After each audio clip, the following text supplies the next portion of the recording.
नमस्कार दोस्तों। आज हम डिस्कशन करेंगे जो हमें आजकल एंजाइटी की प्रॉब्लम हो जाती है, जो मानसिक तनाव बहुत अत्यधिक हो जाता है, किस ग्रह के कारण से होता है। और ये हमें नॉर्मल प्रॉब्लम है, ऐसा नहीं है कि मुझे है कि आपको किसको।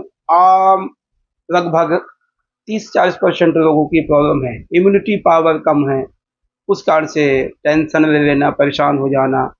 जब टेंशन आदि हो जाती है तो गैस्ट्रिक प्रॉब्लम हो जाएगी, जब गैस्ट्रिक हो जाएगी तो ब्रेन की दिक्कत होगी, ब्रेन की होगी तो आंखों की प्रॉब्लम होगी।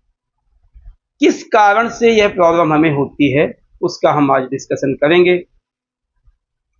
देखिए, सबसे बड़ी बात है, यदि हमारा चंद्रमा क्षीण चंद्रमा है या चंद्रमा अस्त है या नीच है, यह तो हमें सत्यता सबको पता है कि चंद्रमा हमारे मानसिक तनाव को प्राप्ति कराता है, दिक्कत देता है, मन अशांत करता है, दिमाग की हालात बिगाड़ता है।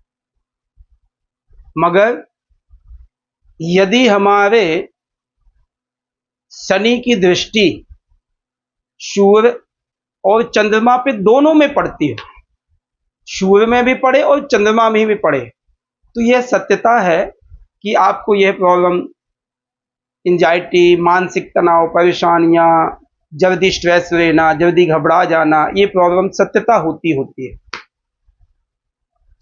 एग्जाम्पल मैं आपको बताता हूं। यदि एग्जाम्पल एकादश भाव में शनि महाराज हमारे बैठे हैं, लग्न में सूर्य बैठे हैं, पंचम में बैठे हैं चंद्रमा, तो तृतीय भाव दृष्टि डालेंगे लग्न भाव में सूर्य को और सप्तम भाव दृष्टि डालेंगे चंद्रमा को। तो शनि की दृष्टि यदि सूर्य और चंद्रमा पे इकट्ठी है तो आपको सत्यता है कि ये दिक्कत आएगी, मानसिक तनाव आएगा ही आएगा। कितना आएगा? यदि चंद्रमा उसमें नीच है या चंद्रमा क्षीण चंद्रमा है या पापी ग्रहों से किसी दृष्टित है तो और दिक्कत आएगी। और जब आपके मानसिक तनाव सही नहीं रहेगा, स्ट्रेस रहेगी, नींद नहीं आएगी तो पेट खराब होगा, जब पेट खराब होगा तो ब्रेन की प्रॉब्लम, आंखों की प्रॉब्लम आएगी। तो इसलिए आपको यह सत्यता ध्यान देना चाहिए कि मात्र चंद्रमा को ही नहीं देखना है, दृष्टि भी देखनी है कि शनि की दृष्टि तो नहीं पड़ रही है आपके। यदि पड़ रही है तो स्वाभाविक सत्यता है कि आप परेशान रहोगे, आत्मसंतुष्टि नहीं होगी, आप में बल नहीं प्रदान होगा, आपको क्षीण निर्बल से बने रह जाओगे। इसलिए सत्यता है, यह देखिए। धन्यवाद।